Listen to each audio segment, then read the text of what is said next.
Hi, I'm Lori McNee with Ion Sun Valley, and today we're in my studio in Sun Valley, Idaho, and I have a very special guest with me this afternoon. This is Dr. John Fitzpatrick, Executive Director of Cornell Lab Ornithology. Did I say that correctly? Yes, right. Of ornithology? Of ornithology. And what does that mean exactly? Well, ornithology is the study of birds. Okay. And the Cornell Lab of Ornithology is located at Cornell University, and it's the world's premier center for studying, appreciating, and teaching about birds, including engaging the whole general public into appreciating and conserving them. Wonderful. So you were here over the past few days, and last night you gave a wonderful presentation at the community library, and I was able to sit and listen to you, and it was on Birds Can Save the World. So I want to chat about that in a moment, but first I want to ask you, how did you get involved, like passionate about birds? We all have a story. I love birds. I paint birds. I'm an artist, and I'm kind of a bird nerd myself. So I was really excited to have you here today, and I kind of interrupted, but I just had to say that again. So how did you get involved with birds? So I grew up in the rural part of central Minnesota, and my father was a hunter, and we lived in the outdoors a lot, and they had a bird book with binoculars. And I actually had a neighbor that was a very famous wildlife artist, Francis Lee Jaques, and early in my life, 4 years old, 5 years old, I started paying attention to birds. Identified a American redstart one day when I was sick from kindergarten, and realized with that Roger Tory Peterson field guide paging through there saying, oh my God, look at all these other things that I could be seeing. And it just got me absolutely hooked on the idea of trying to see all these birds.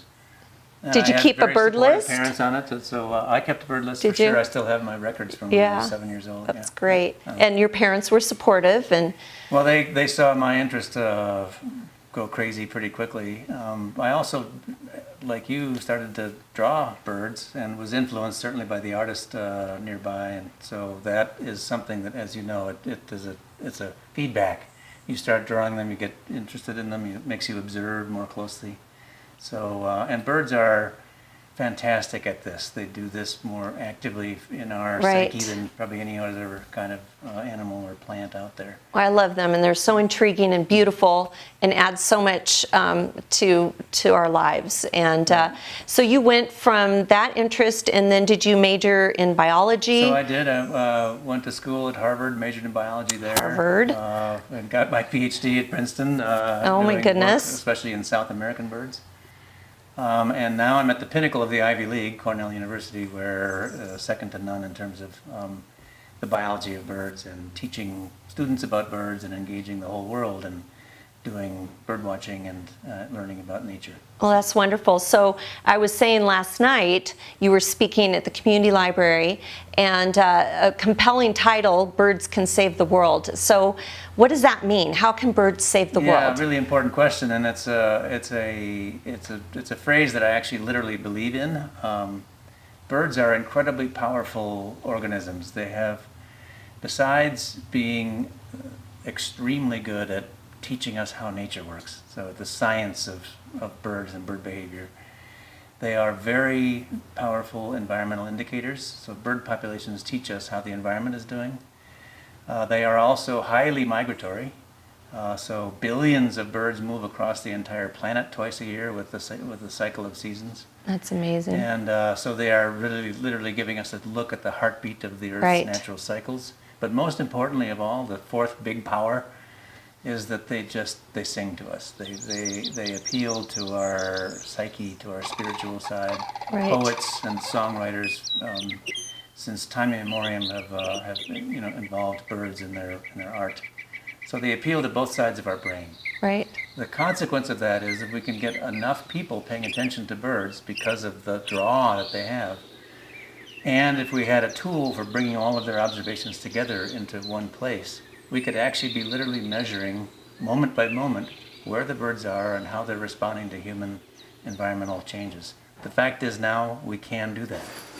So we have an opportunity now with worldwide participation to literally measure how the environment is changing by measuring how bird populations are changing. So it's kind of like the canary in the coal mine, so to speak, in Absolutely. a way, right? Birds genuinely are canaries in the coal mine in lots of different contexts. They teach us when things are going right.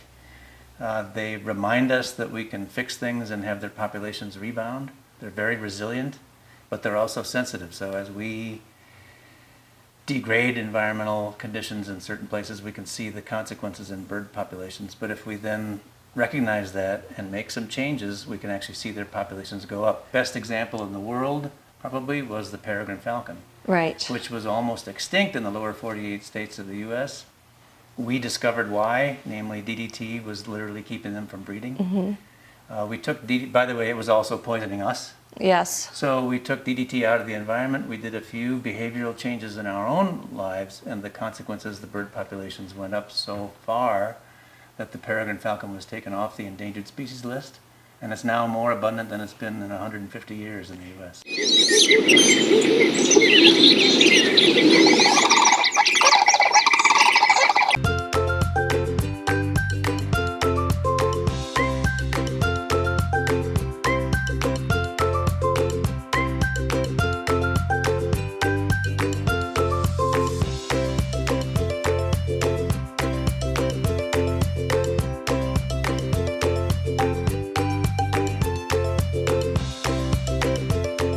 Better food, better price, better service. Atkinson's Market, supporting local farmers since 1956.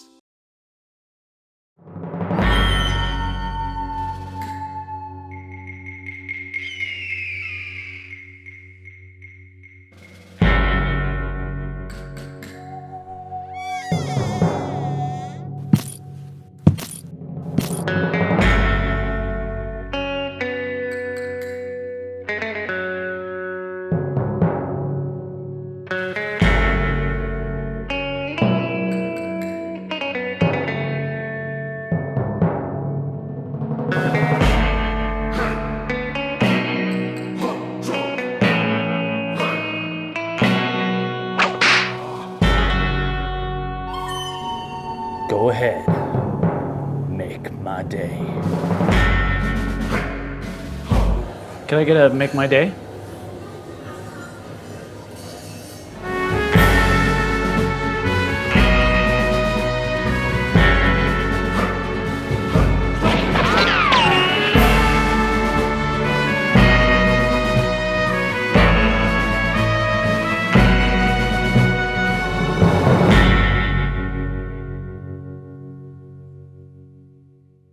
Welcome to Pure Body Bliss, your home in Haley for extraordinary movement training. Pilates, yoga, and fusion classes, as well as incredible massage. We specialize in private and semi-private sessions, dynamic group classes, and exceptional massage techniques to both realign and relax. At Pure Body Bliss, we have something for everyone, including restorative yoga, core-focused Pilates, and our studio-exclusive high-intensity burn classes, just to name a few. All taught by patient and highly educated professionals with thousands of hours of teaching experience. Have fun, work hard, sweat, then relax, restore, and rejuvenate, all in one beautiful setting. Solidify your resolutions with our complete unlimited membership.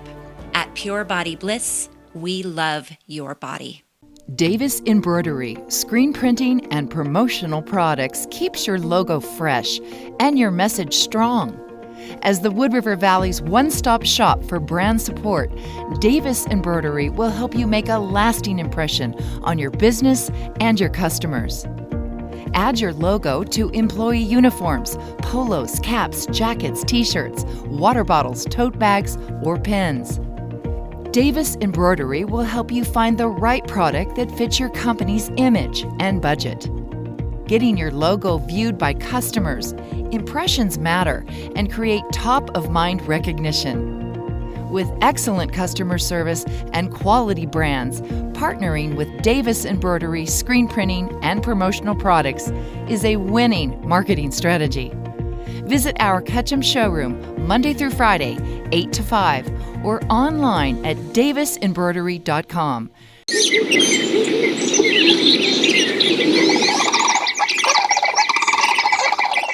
And then you spoke about something really interesting last night about the scrub jay. And do you mind sharing just a little bit about that?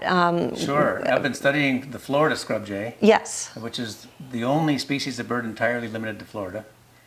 We've been studying that bird for 50 years, literally, in a population in Central Florida in which we band all the birds with individual colors so we know them as individuals. And they live up to 16 years.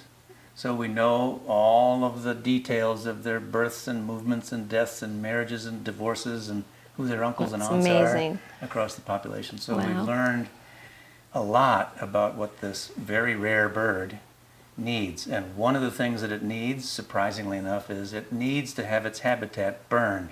That was so interesting to about learn. every 8 to 15 years. Yes. If that area of Central Florida does not burn, the scrub jay literally goes extinct. So explain, because you were talking about that and you explained to the audience, but why does it need to burn? What does that do for the bird? So what happens when the fires come through areas that have been burning for millions of years, which Florida has? It's the lightning capital of North America. Oh, yes. 50 ground flashes of lightning per square mile per year. Where you have that kind of lightning intensity, you've always had fire. It's just lightning and fire are intimately related. All the plants and animals that would live there that cannot handle the fact that they're going to burn every now and again are long extinct. So every animal and every plant out there has adapted to the fact that it's going to burn every few years. In the case of the Florida scrub jay, what happens is the habitat looks like it's destroyed, but in fact most of the biomass of those plants is underground. Right. Fire comes through, it's a shave. The hair grows back, the forest grows back, this stunted elfin forest. And during this period of post-fire recovery, the predator population is much reduced. So during that period, they can raise a lot of babies. So for the first few years after a fire, the reproductive success is very high. Oh, that makes sense. And that allows the population to keep recruiting. How do you If choose? you stop the excuse me. fires, little by little the habitat gets overgrown, the predator community gets larger and larger, more raccoons, more foxes, more Right. snakes, more hawks, and all of a sudden they can't raise babies and the population disappears. And that idea that habitats actually require fire to stay healthy is actually true of all kinds of habitats all over the world, from prairies and grasslands to shrublands and chaparral to pine coniferous forests here in the Rocky Mountains. So how do you choose what area you're going to burn? And Yes, we do burn on purpose. So what right. we're trying to do is replicate the natural cycle of fires. And so we do what's called prescribed burning. We decide in advance the area that's going to burn. We don't want to burn everything. right. We burn in patches. And so we create a mosaic of different ages since fire across the habitats. And so it's from a few hundred acres to even up to 500 acres in some cases. But the consequence is this beautiful mosaic of post-fire recovery. And it's really in every bit like what's going on in the coniferous forests of the Rocky Mountains, with big patches of burns here and there. Right. And just like in Florida, out here in the Rockies, there are birds that are actually adapted to coming in to the immediate post-fire systems, and they thrive on these charred remnants of a forest while the forest is beginning to reseed and come back.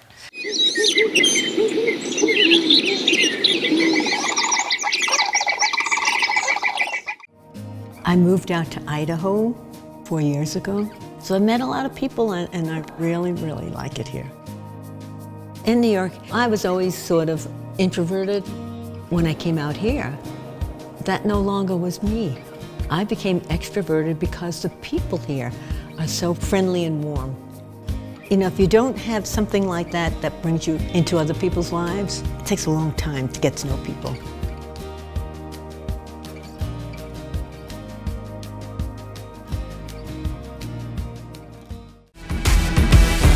I'm Derek Agnew, General Manager of Zenergy Health Club and Spa, and I want to take you inside and show you what we've done with our new Pivot Studio, which is going to blow you away.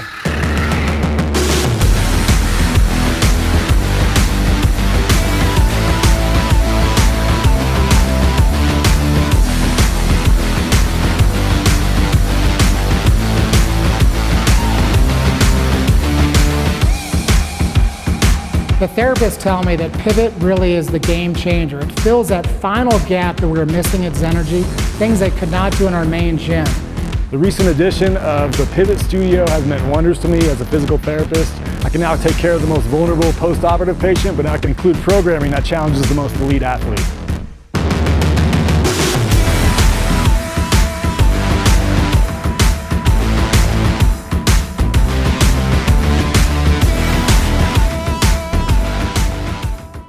Hi, I'm Gary, manager of the Attic Thrift Store in Haley, and today I'm not here to sell you anything or tell you about any great deals at the Attic.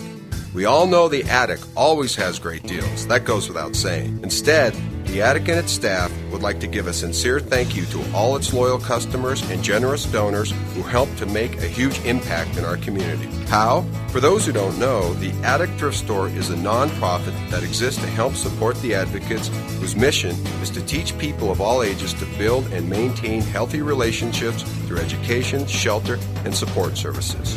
With your help, we are making a difference in ending domestic violence and sexual assault. Every day, lives are changed at The Advocates. Please visit our website at www.theadvocatesorg.org. So from all of us, thank you for shopping and donating to The Attic. You're truly making a difference.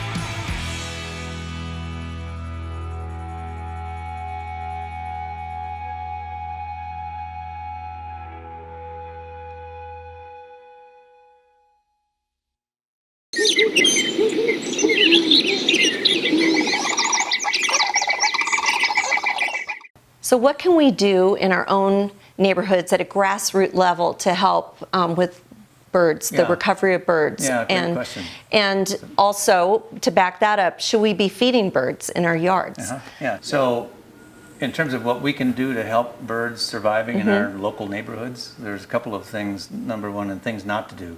Stay away from lawn chemicals.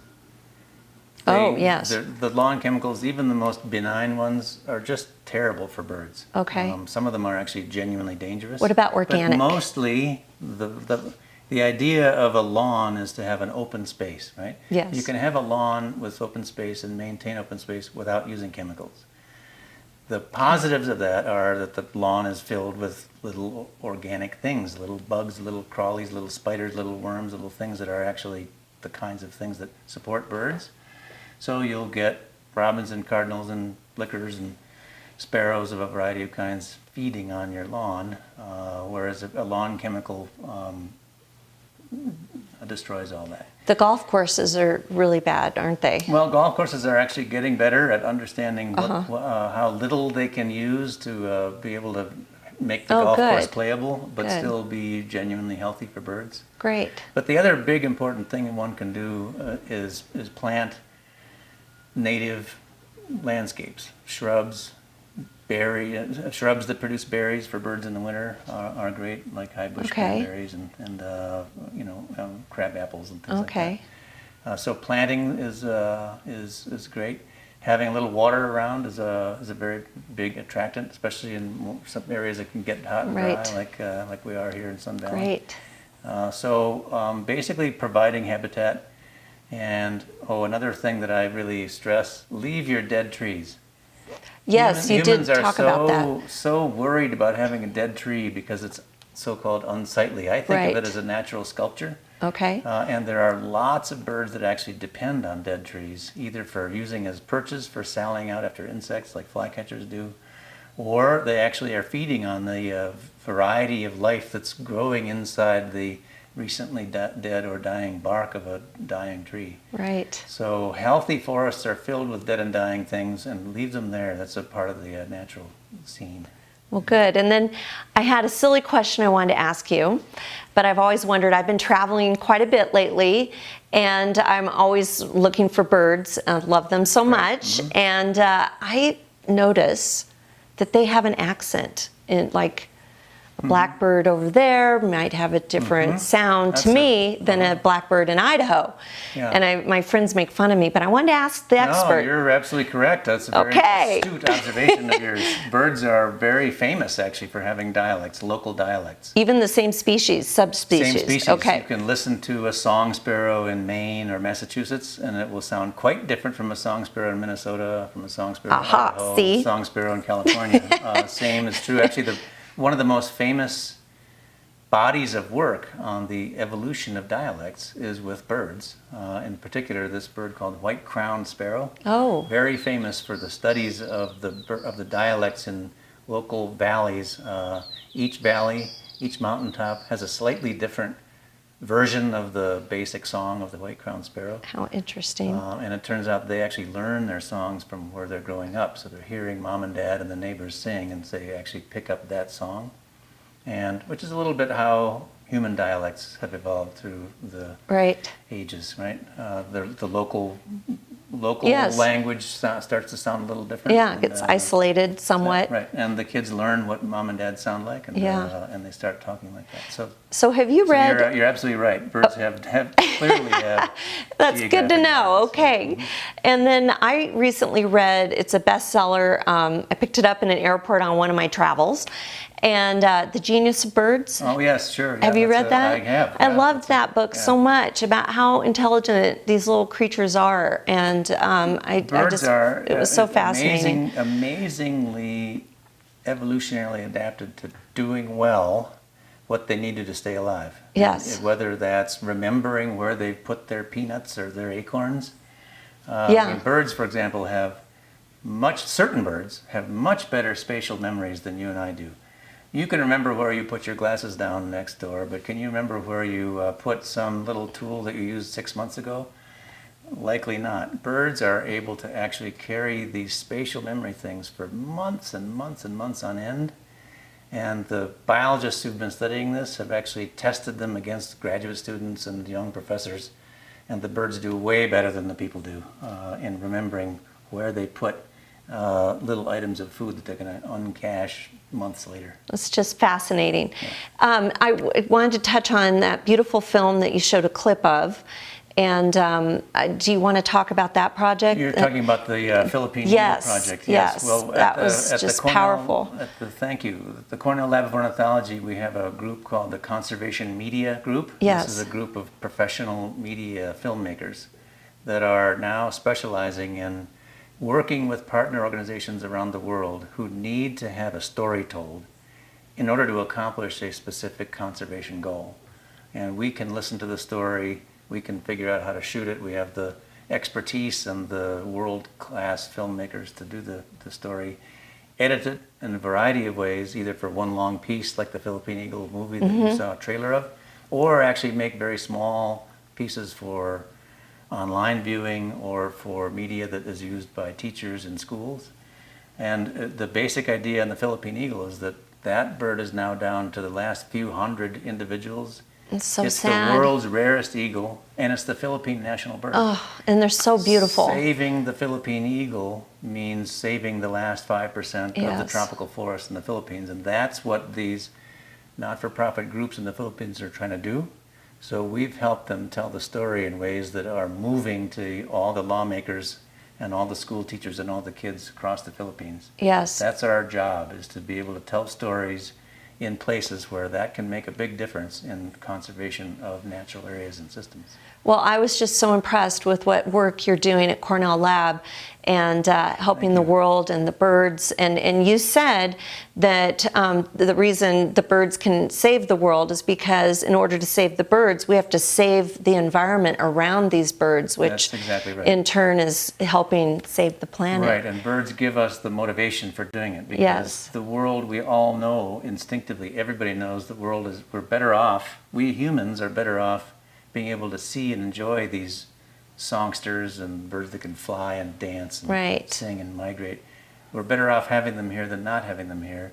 the consequence of that is it makes us want to save natural systems and literally save the world. Absolutely. Is there anything else you'd like to share before we leave? I think you've done a pretty good job. Okay, Yeah, all right.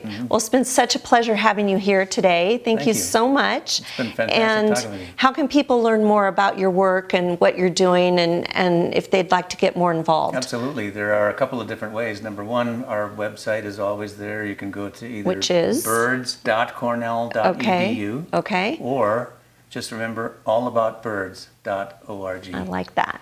Allaboutbirds.org. Okay. The other thing you can do actually is download Merlin on your phone. Oh. Go to, that's free. Go to Okay. either the Android shop or the iPhone shop. Download Merlin Bird ID from Cornell. It's free and it will allow you anywhere in the world to identify the birds. Oh, I didn't even know about this. I'm so excited. Yay. So I can't wait. Yeah, so I encourage everybody to put Merlin on their phones. Okay. Again, it's free and it's a fantastic That's my tool for cat's name. identifying. No My kidding. cat's name's Merlin. Terrific name. It is a good name. Well, thank you so much. My pleasure. Really Thanks for having appreciate me it. here. Okay, hope to meet again. Yes, Teach you some absolutely. painting.